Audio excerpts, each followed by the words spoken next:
Hello and welcome. My name is Amipolis Dehishi, and today we are looking at and talking about The Color of Always, an LGBTQIA+ love anthology in full color, co-created and edited by Brent Fisher and Michele Abounader, alongside creative advisors and editors Fellhound and Justin Richards, published by A Wave Blue World in 2023. Content notes for some sex, one story with nudity and homophobia. Going chapter by chapter, link in the cards to other reviews by these creators. First off, we have the titular story, The Color of Always, by Brent Fisher, Elisa, Romboli, and Ariana Maher, a poem set at Pride in the Face of Hate. Brent Fisher is a they-them comic writer who is also a huge fan of Carol Danvers. Elisa Romboli is a comic artist in Italy who has published work with Image Comics, Dark Horse, and Black Mass Studio. And Ariana Maher, inspired by Scott McCloud to start a career as a letterer,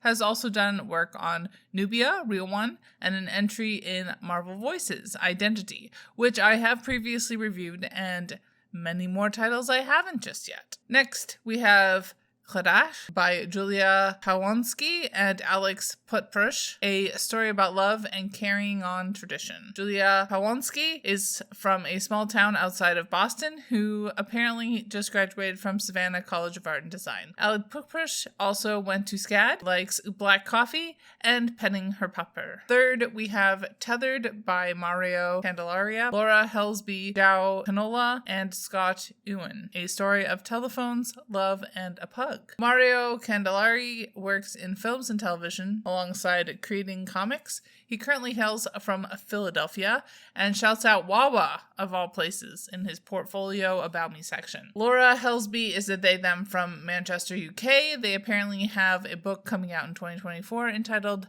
The Claims Adjuster. And Scott Ewen is a letterer who has credits in Cosmic Love, a comic anthology, The Good Fight, Taking a Stand Against Racism and Bigotry, and Marvel Knights tour book, among others. Then we have Sea Change by Lillian Hochwender and Gabe Martini, the story of a sailor who plunges into the depths of the ocean and discovers themselves.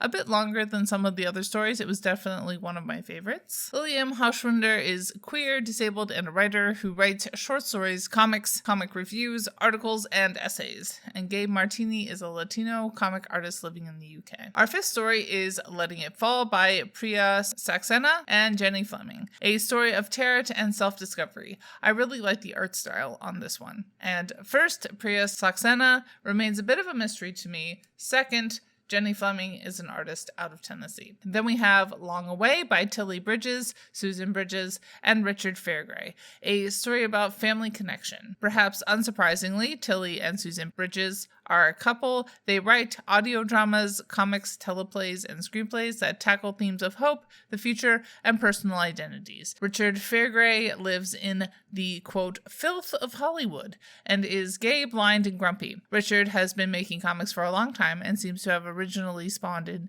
New Zealand. Next, we have All That Glitters by Michele Abounader and Tench, Aleksandra, Orekhova, a story of dysphoria and affirmation. For Michele, this apparently is both her editing and writing debut. From upstate New York, her first reading/writing love was apparently poetry. Tench is apparently a freelance artist and illustrator from Moscow. Story 8 is a solo work, The Hollow Wolf by Nathan Long, a story of anxiety and predators. I'm pretty sure this isn't the Nathan Long that Wikipedia says is a fantasy author because they have different profiles on Goodreads. So, another mystery. Then we have Extra Pages, which is a repeat appearance of Brent Fisher as writer, now with artist Rachel Distler, a story of traveling and connection. Rachel Distler is a comic book artist who is working on the Nightcrawlers.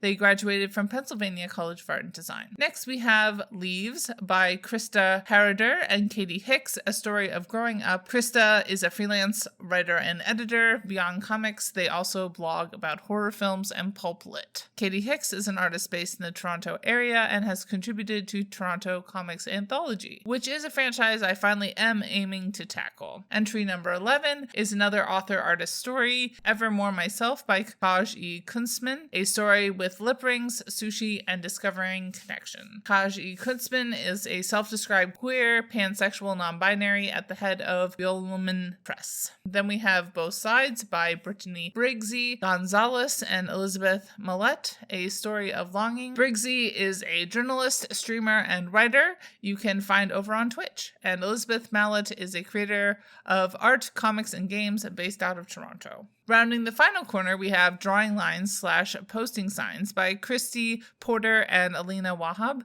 A Story of Growing Up and Into Your Best Self.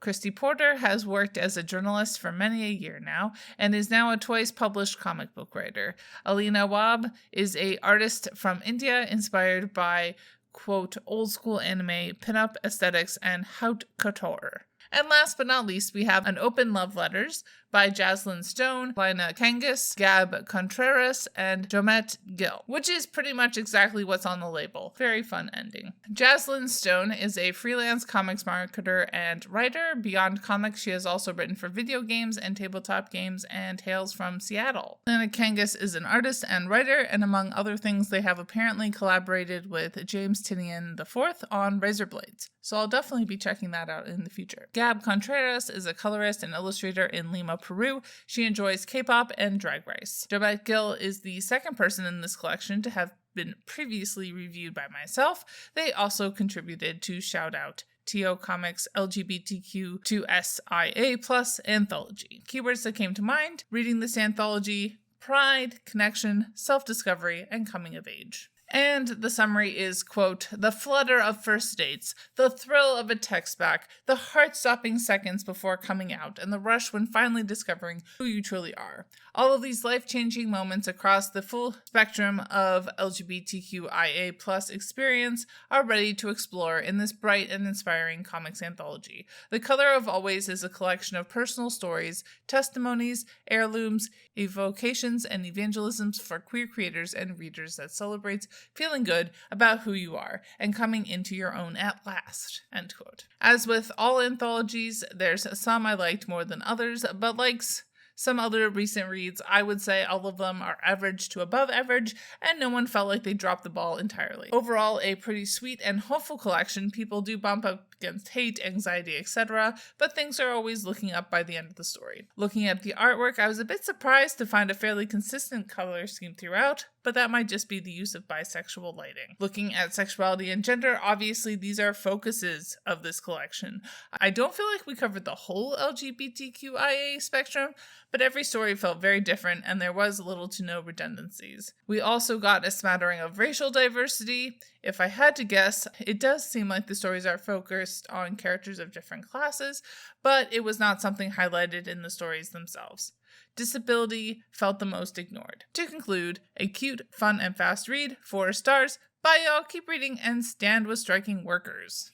And as always, Literally Graphic is created on land that should be given back to the traditional landholders, which in this case is, to my knowledge, the Mississaugas of the Credit First Nation, Anishinaabe people, the Haudenosaunee Confederacy, and the Huron-Wendat Nation.